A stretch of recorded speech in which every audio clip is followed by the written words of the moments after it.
What's up, everybody? Here's me pulling up on Kelly Oubre Jr. at pre-shoot-around warm-ups against the Memphis Grizzlies versus the Charlotte Hornets. Kelly's just getting his shot off. I guess he's just trying to get comfortable with the ball.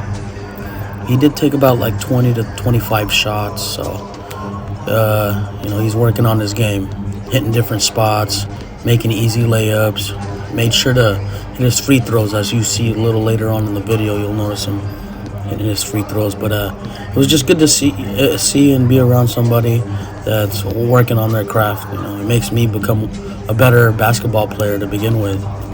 Seeing the grind, the effort, to come into a game early and to really get your shot off, get going pre-game, because that's just gonna make it much easier for you in-game, especially when you're playing in-game speed. Here you've noticed that he's hit a couple shots. He moves on to a different, spot where he's very comfortable, working on his release, his timing.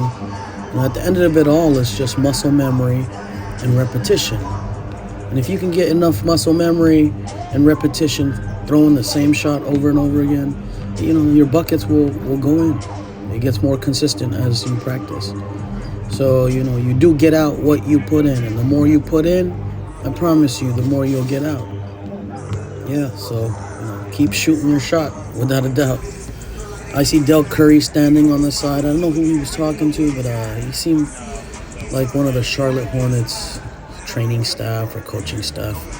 I could just tell by his demeanor and his posture. They were there for at least a good 20 minutes talking, watching Kelly, shoot around.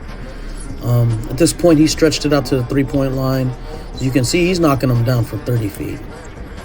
Very easy, very smooth, and that's what you want in a shot. You don't want your shot to be forced unless you're, in the crunch with 5 seconds left on the shot clock and you got to throw up a buzzer beater. At that point, you just pray that it goes in.